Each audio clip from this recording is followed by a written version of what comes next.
By now, talking about creepypastas is pretty much a Traumathon tradition. Every single year, we seem to talk about how good they are, how terrible they are, or something in between. This time around, I think I just want to reminisce about the old stuff, about how we all just came in contact with this thing, and the stories that frightened us. Now, while diving deeper into the things that I really wanted to talk about, I noticed that they were a lot more in depth than I really imagined at first. So plans are changing. And I think I'm going to be dedicating those particular stories into their own episodes just because they mean so much to me. Plus, let's face it, I'm like 57 years old and I really don't have that youthful look anymore. So instead, I'll be bringing along the boys over at Going Obscure. They talk about really cool shit on their channel, and honestly, I get jealous sometimes because some of those topics are kind of fucking cool. SpongeBob defecation Brazilian broadcast. Yeah, regardless of that, I would really appreciate it if you guys would be nice to them. I understand that whenever there's a guest appearance on a YouTuber's channel, people usually tend to react negatively, but seriously, I love these guys and I think you should love them too. Please treat them with the amount of respect that you give me whenever I make Traumathon videos, and also please understand this collaboration helps me out a lot, seeing as how I'm recording this while I'm sick with corona and also while I had my internet down. This helps me a ton with catching up with the Traumathon stuff that I missed out, so please sit back, relax, and enjoy tonight's Traumathon episode featuring the boys over at Going Obscure as they explain and retell their stories of creepypastas.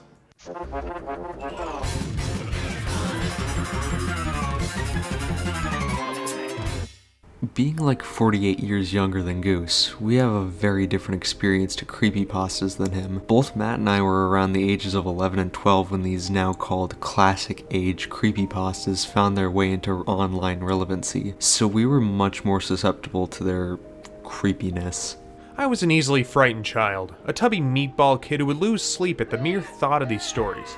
But upon uncovering some of these images, well, let's just say on several occasions I almost lost my lunch. So creepypasta is a goldmine for childhood trauma, in my case. Growing up with far too much access to the internet and too much of an imagination didn't help me when it came to finding these internet campfire stories. Speaking of campfire stories, I used to look out for Bigfoot in my backyard as a kid. Why bring that up? Well, when you boil it down, creepypastas are just the next step to folklore and rumors. A story like Bigfoot starts somewhere unknown but gains traction and becomes a legend all over. Creepypastas are much the same, only difference being that these stories are on the internet, so they spread much faster. You can see us talk more about obscure cryptids in an upcoming episode of our show, so stay tuned for that. Back to disturbing childhood memories about fake internet spookies. Most of my first-time experiences with creepypastas began with my older brother. He loved to torment me, as most brothers do, so when he discovered the new story titled Squidward's Suicide, he just had to barge into my room and force me to witness the pure terror and horrors that came from an image of our favorite cartoon octopus, squid thing, plastered with badly photoshopped red eyes and blood, maybe. Well, after seeing this, 11-year-old me didn't get a good night's rest for at least a couple days. For me, my first encounter with creepypasta was from a 10-year-old peanut butter gamer video, specifically the G-Files Minecraft. At the time, Minecraft was a lot more mysterious and creepier, so it was right up my alley to watch YouTube videos about it. The Enderman is mentioned in the video being new to the game, and PBG explains the connection from the Enderman to the Slenderman. If I remember right, he doesn't specifically say that the Slenderman was a fake character, so I was understandably disturbed and afraid to go anywhere near the woods. The video does also mention a white-eyed someone that we'll talk about later. How fitting that the grandfather of creepypasta would be the start of my downfall. Speaking of Slenderman, I discovered the granddad of creepypastas by none other than Gabe himself. Hard to believe, I know. The same person who told me he saw a melted human face peek at him through a window of an abandoned house. The same person who told me he saw a poor innocent man get crushed by a falling building at recess. Anyway, he told me that if I think about Slenderman, he will haunt me and kill me. What a great friend. And if you're wondering, yes, I immediately thought about Slenderman and thought I was gonna die. Happy memories. To be fair, I believed it too. To continue the trend of real-life characters, Jeff the Killer was one that I assume the majority of us got scared from. To keep it brief, like Goose said, the image is far better than the story, and yes, I told Matt about him too. This is one that I admittedly believed for a while and even tried to catch on camera. There's of course the flood of videos by kids who actually saw the real Jeff, so I'm glad I ultimately deleted my video rather than joining them and regretting it for the rest of my life. In the same vein, there's countless numbers of Jeff clones out there that I'm sure scared at least one person. Probably the most famous of all being Jane the Killer, getting multiple stories written about her, including the crossover of the century, Jeff versus Jane!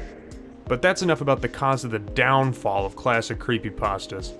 At least at the time, real-life creepypastas had an air of uncertainty around them. Why not believe these pictures and stories on the internet? Being a kid who didn't know better, hearing these stories was unsettling. How could a kid prove that Jeff the Killer isn't true, or Slenderman, or even the Rake? To kids our age, this was almost a gateway of both fear and intrigue. It made it feel that the world was more mysterious.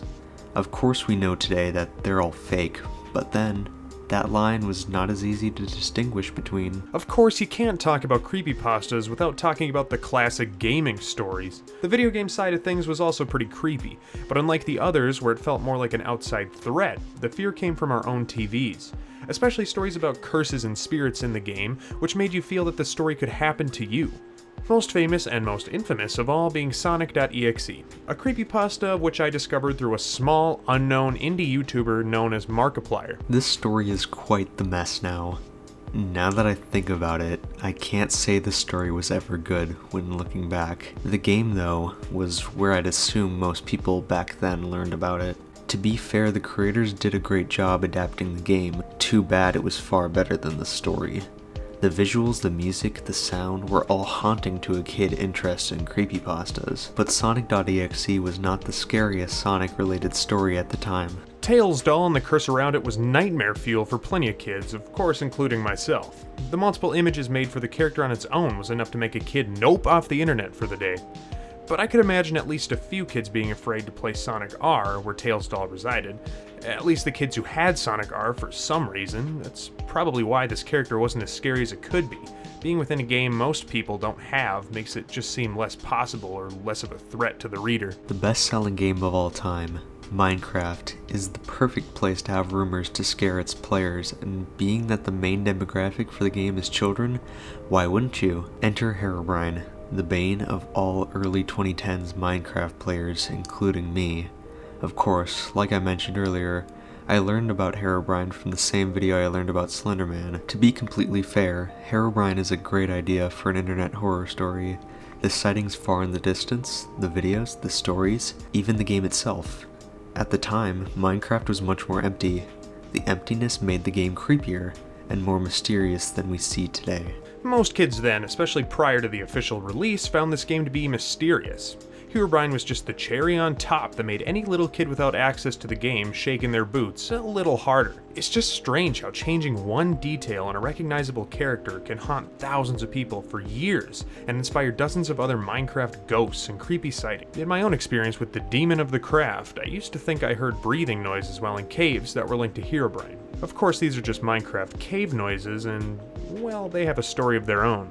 Pokemon was a popular franchise to make scary internet stories about, and was a genre of creepypasta I was a fan of. To keep it brief, the most famous story of all was Lavender Town Syndrome, which blended the game and real life together. The story doesn't need an introduction, but the idea that a game could cause kids who are most likely in the age range of the kids reading the story to take their own lives was enough to keep me from listening to the admittedly creepy music that plays in the town while in the game. The best video game creepypastas seem to be the ones that are able to blend the game to our reality. The most famous story that blends these two elements is Ben Drowned, one of the first popular creepypastas. This story is legitimately well made and is topped off with well-made videos that I'm not surprised tricked a lot of kids. A story that's actually still going on now.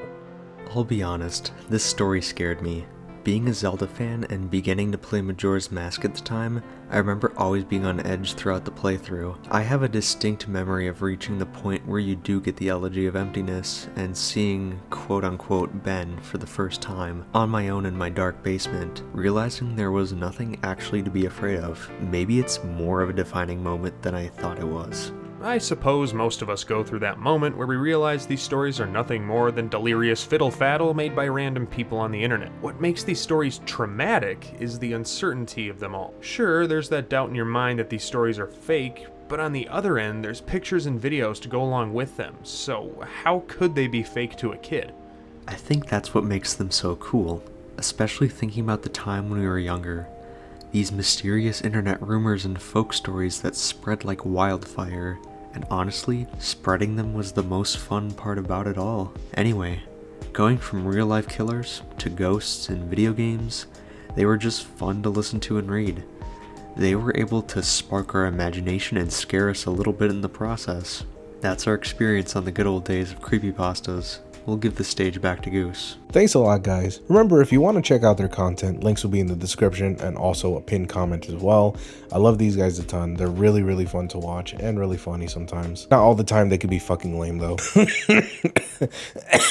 I'm sorry, that was mean. No, seriously, check them out. Thank you guys so much for watching. I'll see you tomorrow for our 13th episode and about 13 ghosts. See you then.